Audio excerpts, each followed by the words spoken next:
Hey guys, welcome to the channel. It's been a hot second since I've last talked to you guys, so thanks for bearing with me. I got some pretty exciting content coming up, so be sure to continue to stay tuned. Today I have a very exciting watch for you guys. It is a watch that is brand spanking new. Haven't seen it a whole lot on YouTube or social media. It's one of the newest models from the Rolex lineup, one that I'm especially excited about. Being a huge fan of this model line. Now, this model is new for 2023. Haven't seen a whole lot of it in stores or hasn't really hit any of the ADs. So I'm very fortunate to get my hands on this watch. I'll do a full review and a comparison to the previous generation, the 214-270 Mark II as well. But let me just show you guys the watch and get on with it, because I know you're all very excited to see this. And it's no surprise what watch is going to be in this box, but let me go ahead and show you guys. We have the lovely green box here. No news there, but there's the watch. There's the Rolex Explorer 40 millimeters. This is the reference 224270, brand new, like I said, for 2023.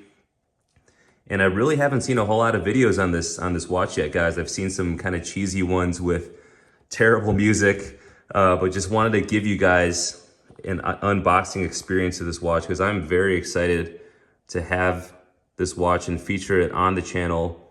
I'll explain, how I came across this watch and all those details in a future video. But this watch is, as you can see, fully stickered, brand spanking new, fresh from the authorized dealer.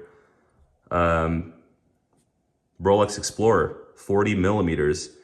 And I'll take some exact measurements later on as well. We're all curious to see, whether this is a true 40 millimeter watch, or if in Rolex fashion, they rounded it down to 39.5.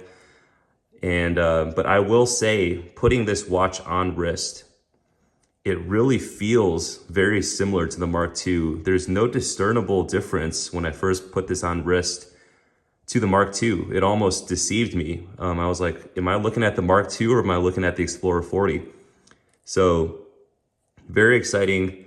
As far as Rolexes go, they're not going to be super groundbreaking in their changes, but they make very subtle changes that I think do make huge differences to the overall wearing experience, to what this model will represent and bring to its fan base.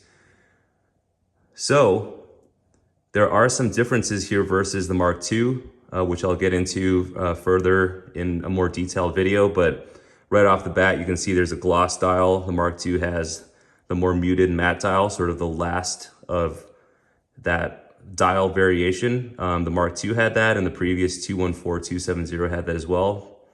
Rolex has brought back this sort of more glossy style dial to this watch. And then you can see they brought the Explorer text back up to 12 o'clock, just like they did on the 36 millimeter model. So it pretty much looks like the 124-270, the new 36 millimeter model.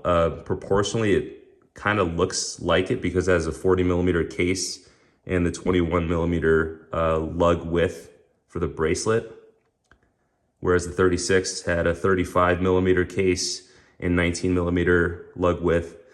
So I think that watch is a little small on some people. I personally had that watch. I gave that watch to my father. I also had the Mark II as well. And as you guys know, I'm a huge Explorer fan. So really excited to see this one in the metal. Some other differences are, the crown is a little bit larger, a little bit wider, and easier to grip and operate versus the Mark II. I think the thickness should be relatively the same. On my wrist, visually, it looked a little bit longer than the Mark II. And this 21 millimeter bracelet, I think, is a really good size. It sort of wears more like the newest Air King with those 21 millimeter lugs, and then obviously a slightly wider clasp as well. Still got the Easy Link extension system, and still has the twin lock Oyster clasp as well, so very secure. This one comes with, of course, the instruction manual and the international guarantee. And this watch, like I said, is minty clean. I think it was actually dated only a few days ago. So fresh, minty clean, and ready for some experiences on wrist and ready for some wrist time on this channel to show you guys, how this watch wears, what the wearing experience is like, how it compares to the Mark II. I probably will also review this and compare it to my 36mm 124270. And yeah, let's get it on wrist, guys, and show you how this new Explorer 40 wears on my 6.5-inch in circumference wrist.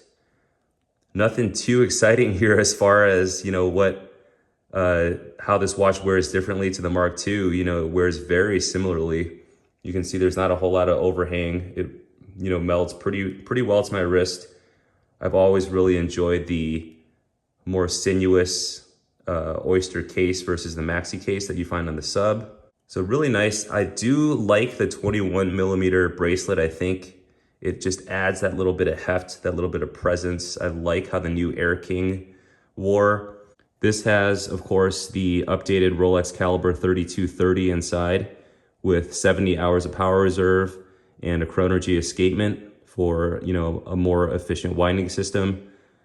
Still screw down crown, 100-meter water resistant, superlative chronometer, all that good stuff that you've come to expect. So let me know what you guys would like to see in, the full review of this watch. Let me know what you guys think of this watch compared to the Mark II, how it compares to previous 36mm models of the Rolex Explorer as well. Do you think Rolex made a good move in increasing the size of this case slightly? I think it's a good move. I think it's a little bit more balanced proportionally, especially the size of the watch head to the bracelet width. And overall, I think it's a really great move. The Mark II, obviously, there are things I'm going to miss about that watch. I like the 20mm lug width. I do like that matte dial as well. I think that the Explorer text is a little kind of bunched, even though it's classic and true to form. Having the Explorer text up at the 12 o'clock, it looks a little bunched to my eye, whereas on the Mark II is a little bit more balanced with Rolex Oyster Perpetual and then Explorer down at the 6 o'clock. But I think overall this is a really great package and one of the best and most refined Explorers yet. So I'm gonna de-sticker this and then I'm going to size it up for my wrist. And in my full review, I will show you this watch fully sized to my wrist and fully de-stickered as well. Thanks for watching, guys, and look forward to your comments. Looking forward to hearing what you guys think about this model and if it's a good move in the Rolex Explorer lineup. Thanks again for tuning in and for your support, and I'll see you guys soon. Take care.